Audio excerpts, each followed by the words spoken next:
For every beloved participant who walked into Judge Judy's courtroom, there's also one hated by everyone, starting with one of the most pathetic men she ever had to deal with. Fahi's problem wasn't that he was dishonest, it was that he was completely incapable of shutting up. Despite not being a scammer or a criminal, he is famously known as a man-child, the definition of passive-aggressive and one of the weirdest people ever. And while he attributes the hate to everybody being against him, the real reason, as pointed out by Fahi himself, is his own ego. My pride was in the way and I didn't want... Now, Fahi had a lot to say. Especially when Judy was talking, he thought what he had to say was far more important. I think she called the police on the 13th. There's no question out there. Judy was so sick of his constant childish interruptions that she turned to his girlfriend and offered her condolences for having to live with him full time. And in response, he let out the most sarcastic, obnoxious laugh ever heard in that courtroom. You live with him full time? Yes. Good for you. But Judy thought he was too cocky for someone who couldn't even afford his own apartment and had to sleep at his friend's house. Not entertaining an illegal eviction and you having to stay in a hotel. If you work all those hours, you shouldn't stay at a hotel. You should find an apartment for your girlfriend and her mother. Now. But that wasn't the last of his annoying personality. Thank God. Stop. I'm almost finished with you. You have to understand that. His lack of self-control was so bad that Judy was ready to throw him out. If you can't control yourself in here, I have no patience for that. I'm too old. Well, this was my friend. You have to understand that too, you know?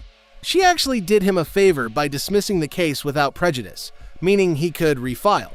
And stay at a hotel, you should find an apartment for your girlfriend and her mother. But he couldn't believe it. He stood there and asked Judge Judy, yes, Judge Judy, if she was serious. Seriously? No, not seriously. Super seriously. Just notice the look on his girlfriend's face when he's laughing at the verdict. That is the look of absolute disdain. That woman is doing the math. She's definitely leaving him. I mean, his tie alone should be enough to convince her. That laugh is the sound of a man who has never once been right about anything and still has no idea. But while Fahi was busy destroying his own case, a man on the other side of the country became one of the most beloved people to ever appear on the show, and his case is probably the most feel-good moment in its entire 25-year run. A man came to court claiming the defendant had his dog, Baby Boy, a dog he described as being like his child. Oh, That's Baby Boy. Hey, boy. Hey, baby boy. But the defendant pushed back, saying she had adoption papers, vet bills, and a collection of photos. I have a health certificate. The question is this his dog? Your vet can't tell you how old the dog is. She'd bought him outside a shopping center for $50 and insisted she was his rightful owner. It looked like it could go either way. But then Judge Judy did something no legal textbook has ever suggested. She ordered the dog to be brought into the courtroom. What happened next made it very clear whose dog it was. Judy ordered the dog to be put down, and he scrambled across the floor as fast as he could to get to his real owner. Dog down. Put the dog down. That's definitely his dog. But the defendant protested, saying he does that with everyone. He does that to everybody, miss.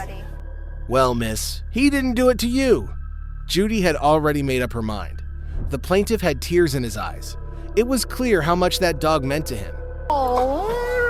That's all. Take the dog home. But while Baby Boy's owner turned a courtroom into the most wholesome moment in the show's history, Kathleen Kraftmeyer was busy doing something that should probably be illegal. She decided to tell her 6-year-old daughter that her father might not be her biological father after all. Years ago, when your daughter was 6 years old, you had a talk with her, and you told her that there was a chance that he wasn't her father. But what makes her truly evil is that she did this without any proof or good reason. She just told a 6-year-old, out loud, that the man raising her might not be her dad. That did not sit well with anyone. People found it disgusting, telling a fragile little 6-year-old that her father might not be her real father. But what made it all even worse was the reason Kraftmeyer gave for doing this. Yes. And you did that because I don't believe in keeping secrets from my kids. Judge Judy called her a moron, and then explained in agonizing detail why she was such a failure. You are a moron.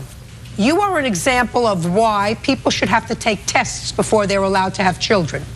But what really got people wasn't the yelling. It was KFMer's dead-eyed stare throughout the whole thing. She didn't seem fazed, didn't seem embarrassed, didn't seem to register any of it.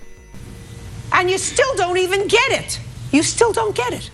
The complete absence of remorse is what made her so unforgettable. Most people are hated because they're dramatic, but Kathleen KFMer is hated because she was a complete and utter A moron!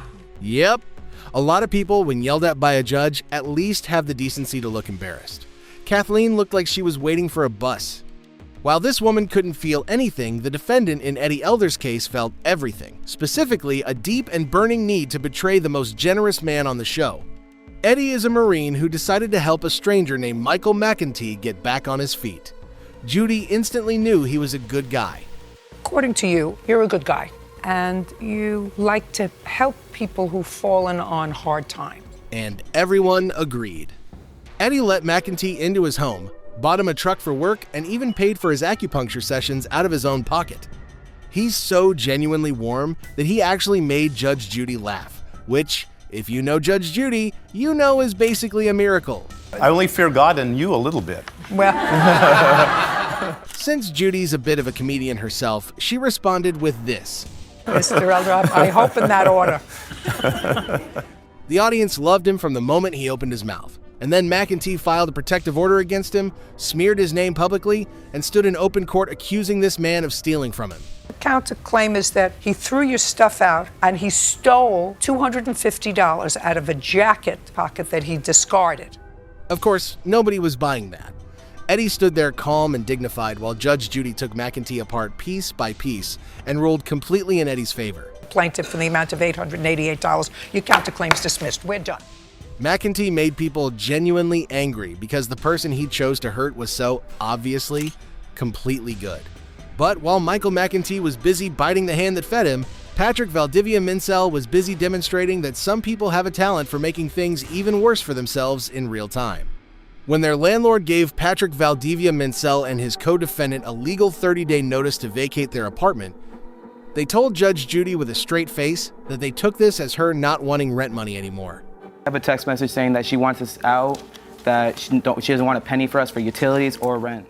So they stayed, rent-free, for months. Then they filed an order of protection against the landlord. Apparently, being asked for rent counts as harassment. Nobody deserves to be harassed. Nobody deserves to be harassed. Over me. This is my playpen. Judge Judy was already done with them. But then she did something that turned this from a frustrating case into a legendary one. She asked Valdivia Menel to flex his muscles. Go like this. Go like this. Go like this. Go like this. Stupidly he did, and proudly. Then came the smackdown. This. Yeah. Get a job and move. The fact that he fell for her very obvious ploy so easily and so proudly is a testament to how questionable his judgment is. He had no idea it was coming. People really don't have a fond opinion of these two. They think an arrest warrant should be out for these squatters, while others think these guys aren't even dishonest, just delusional. Whatever the case may be, the look on Patrick's face when Judy told him to get a job is one of the purest moments of instant karma the show has ever produced. He flexed on command for a judge. That is not arrogance. That is a different medical category entirely. But while Valdivia Menel flexed his way into infamy, the most charming person to ever walk through those doors has been waiting since 1996 to be talked about. Although Mia Lord was the guilty party, she is impossible to hate. Everyone thinks the woman was honest and owned up to her mistakes. Be quiet is to make everybody else in the neighborhood suffer a little bit so that they'll all get on his back. Right. So I got it right. A retired woman, Mia Lord's neighbor Mr. Vibot, had been making impact noise through their shared walls for years, banging and clattering that kept her up at night. So Mia decided to fight noise with noise. She cranked up her music and her sirens and played them deliberately and loudly, until the whole neighborhood would have no choice but to pressure Mr. Vibot to stop. This letter basically states that she is not going to stop the noise. She's going to continue playing that noise all night long, and she may as well play it in the daytime. The nodding is too honest. Everyone thought this was a great episode since Mia was so funny and amusing to watch. She literally pulled the Martin Luther King Jr. and Mahatma Gandhi card just in case. That Martin Luther King Jr., whom I adore, he's a hero in my pantheon of heroes. He said, injustice must be exposed. We must all protest injustice. And Mahatma Gandhi, another one of my heroes, but not as great as Martin Luther King Jr. She was so charming that Judge Judy apologized to her for interrupting. I see that. May I finish, Your yes, Honor? I'm sorry. In 25 years of television, with thousands of defendants and plaintiffs, Judge Judy apologized to exactly one of them. It was Mia Lord, the woman who fought noise with a siren.